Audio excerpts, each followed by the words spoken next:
大家好，今天我想跟大家聊一聊移民美国很多年的华人华侨回国以后的感受。就拿我自己说吧，近几年如果不是去年疫情的原因，实际上我每年都会回国去探亲的。毕竟国内还有自己的父母，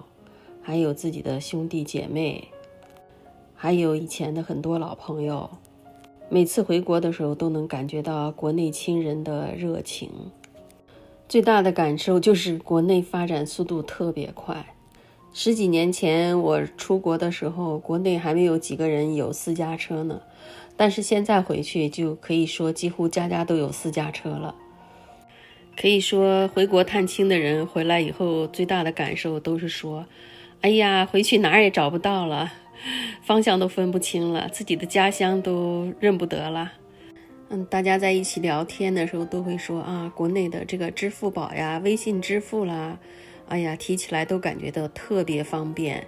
但是美国在这一方面还没有发展的那么快。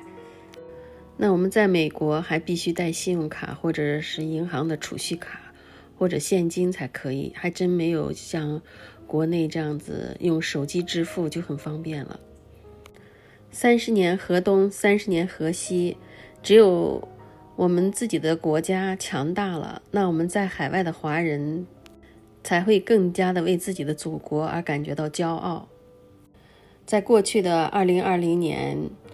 新中国历史上真的是不平凡的一年。来势汹汹的新冠肺炎疫情对国家的这个采取的这个措施真的是让海外的华人为之而感觉到更加的骄傲。中国用了3个月左右的时间就把疫情消灭到最低程度，相对这一点来说，美国做的就非常的不好了。其实大家都很纳闷，为什么美国人一开始有疫情的时候他们都不愿意戴口罩呢？这个呢，主要是他们从小受的那种教育不一样。他们从小受的教育就是有病了才戴口罩，戴口罩的目的就是不要把病传染给别人。所以刚开始大家都没有顾及到这个疫情的严重性。我们国内那时候疫情严重的时候，很多美国人他们是不关心的，他们也不知道这个严重的程度。等到他们知道这个严重程度的时候，因为他们以前以为只是一个小小的感冒，等到他们这个知道严重的程度了，在戴口罩的时候，其实美国的疫情已经非常严重了。而且美国人追求自由的生活，不受约束，所以政府要求大家停止开大型的聚会的时候，有些人还是不听劝阻，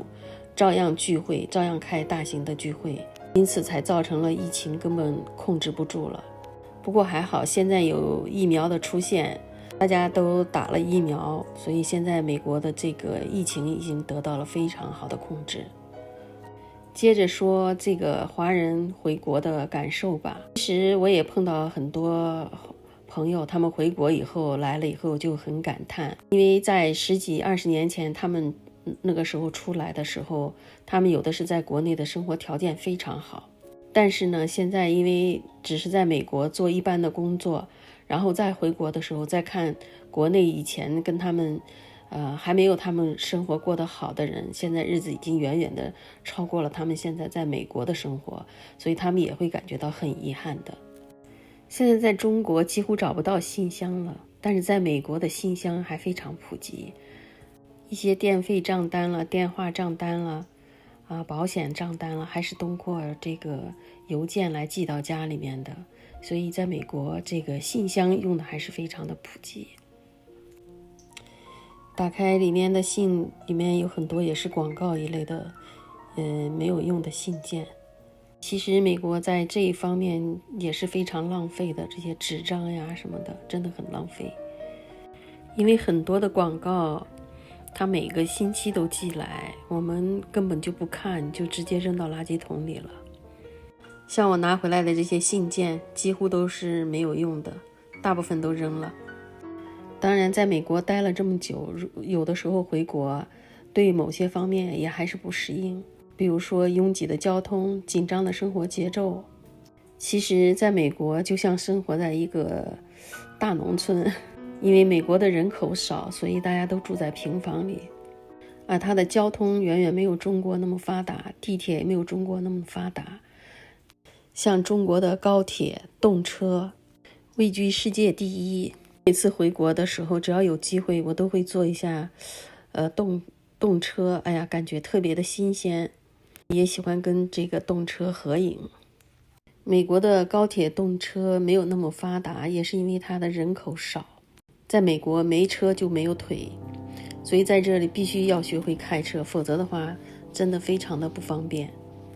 而在美国坐火车相当于坐观光车，但是美国的铁路的货运总里程数是稳居世界第一的，因为它主要是货运。当我们看见货运火车开过的时候，至少都有200多节的车厢，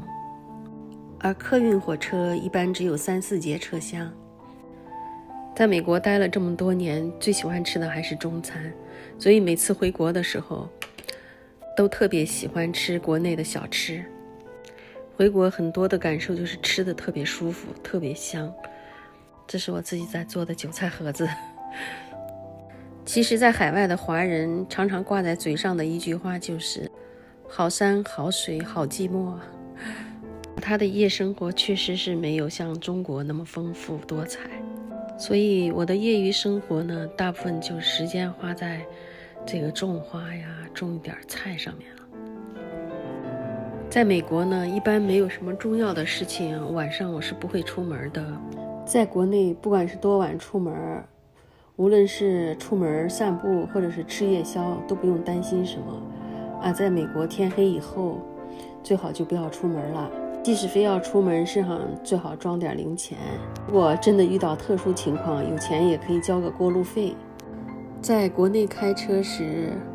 如果遇上这个路怒症的司机，一言不合就会打起来。但是在美国这种就不可以了，因为你不知道对方会不会下来报警，或者是从车窗伸出一根烧火棍儿。在国内也有一些酒驾的司机会对民警胡搅蛮缠，甚至还会动手打人。在美国你试试看，美国警察可不吃这一套。如果他觉得你对他的安全构成了一定的威胁，他会毫不犹豫地送你上天堂。在国内，孩子不听话，家长打孩子是习以为常的事，但是在美国打孩子，搞不好就会失去对孩子的监护权，孩子会被儿童福利局带走，而且家长还有可能面临法律的制裁，后果真的很严重。我在这边呢，就顺便说几个国内跟国外的不同的地方吧。今天就说到这儿，感谢大家的观看，关注我，看最真实的海外生活，实话实说，谢谢大家。